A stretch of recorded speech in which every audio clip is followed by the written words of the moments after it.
Olá, sejam bem-vindos aqui ao Psicanálise Sem Conceitos.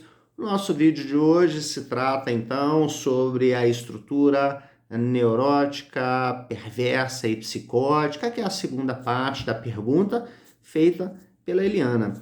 Bem, é interessante considerarmos como que alguns autores, e partimos aqui talvez de Jacques Lacan, como que ele propõe esse diagnóstico diferencial. O diagnóstico, então, estrutural. Ou seja, existe alguma espécie de organização do sujeito, isso não quer dizer uma patologia propriamente dito. Então, quando falamos de neurose, psicose e perversão, dentro de estruturas, estamos falando de modos de organização. São formas pela qual o sujeito organiza-se com maior tendência. Organiza-se de acordo com as suas experiências singulares, principalmente desse encontro com aquilo que podemos determinar de castração. Ou seja, é a saída que o sujeito, durante a sua constituição, encontra diante da castração, que faz com que ele se assente sobre uma determinada estrutura. Sobre a estrutura neurótica, com predominâncias de características de comportamentos neuróticos. Sobre a estrutura perversa, com essa predominância de características de comportamentos perversos, que é um conceito que não podemos levá-lo ao extremo. Existem modos de organização perversos que não ditam somente sobre algumas formas de desvios sexuais, mas podemos falar também de uma perversão moral, mas um modo de organização e um modo de organização também psicótico que se predomina, então, como decorrência da castração.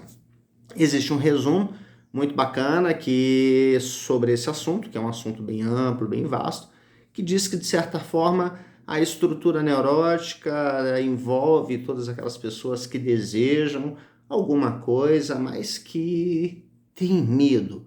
Elas desejam, mas têm medo de perder. Têm medo, de certa forma, dessa lei inscrita pelo pai. O perverso tem uma homofonia lacaniana muito bacana, pereversion, que quer dizer versão do pai, ou seja, o perverso é aquele que tem a tendência de dominação nas relações, de dominação de um saber sobre o seu desejo, portanto, ocupa sempre esses locais onde existe uma certa dominância, tornando-se ele uma espécie de lei. E na estrutura psicótica é como se não houvesse essa lei, não houvesse talvez essa castração, essa barra, esse impedimento, e o sujeito, de certa forma, pode chegar, inclusive, nos casos extremos, a algumas manifestações sintomáticas propriamente da psicose. Então, essas são as propostas, estrutura neurótica, psicótica e perversa, dentro, então, dessa concepção de um diagnóstico diferencial estrutural.